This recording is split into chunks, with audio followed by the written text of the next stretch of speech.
Stop telling me this is a bad draft class.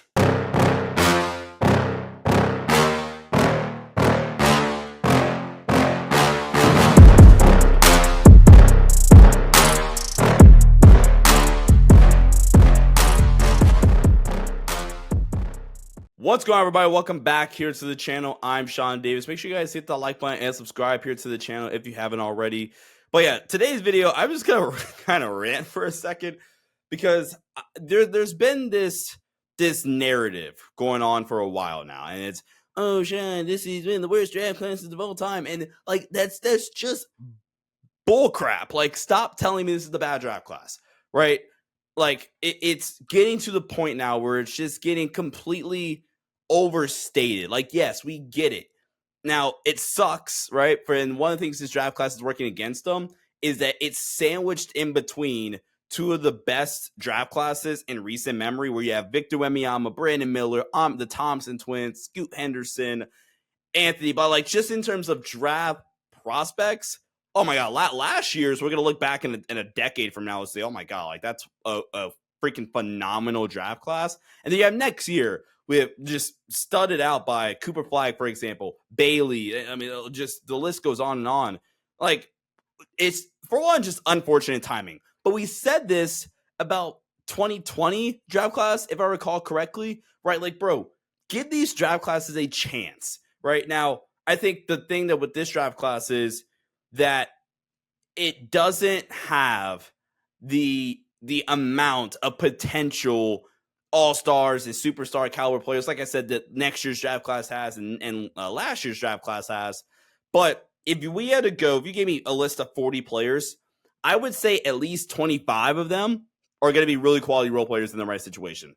And just because, in my opinion, at least, just because that you have guys that track, and by the way, just because we're saying these guys have potential to be high quality role players doesn't mean that they don't have the potential or can't pan out to be in the right situations to be long-term starters and even be all-stars. Like, again, it's just honestly kind of unfair how much we're crapping on this draft class. And I think it's to the point now where we are not giving this draft class its dues. Like, bro, guys like Stephon Castle, who is a freak defender, really good ball handler too, in my opinion, has great feel for the game.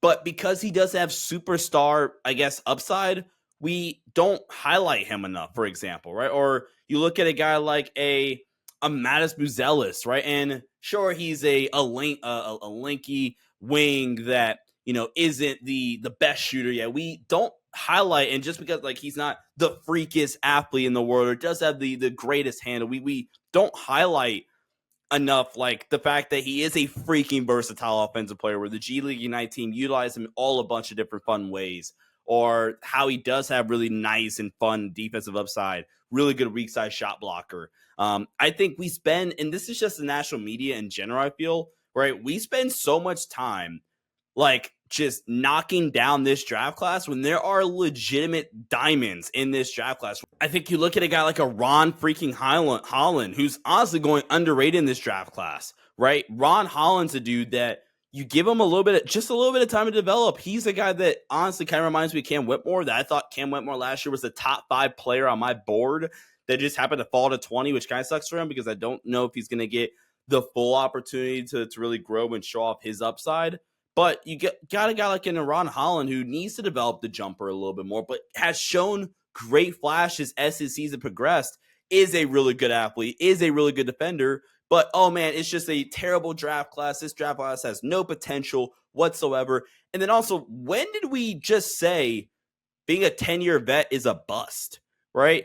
Like, Alexander Starr is going to be the number 1 overall pick, more than likely, unless Atlanta really wants to go Zachary Reese-Shea or they trade out of the pick, etc. Alexander Starr is most likely going to be the number 1 overall pick, right? And I think that with Alex Starr, if his upside is Nick Claxton or whatever, or Jaren Jackson Jr. is the one I really like for Alex Starr, right? Okay, your upside is Jaren Jackson Jr.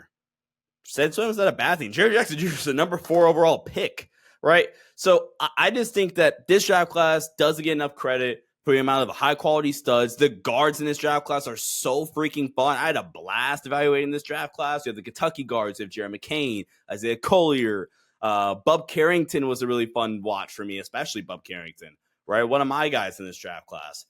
And then this isn't even something about me, but I think in turn, since this is being labeled like a really bad draft class, I think this is also kind of just like taking away from the hard work that all the great analysts and people that are actually covering the draft year in and year out, like through year round, actually is the better word. And yeah, I got late to the party, right? But I think that just discredits all the hard work that people have covered the draft throughout the season, like no ceiling, excuse me. First people that come to mind, they covered it all year long, and I don't want to. I probably should have name dropped it because now I'm forgetting other people, right? But that almost to a certain extent discredits their work because you're saying, hey, look, this thing that you've been covering all year long. Oh, hey, guess what? It's a bad draft class, so I don't care. The hell?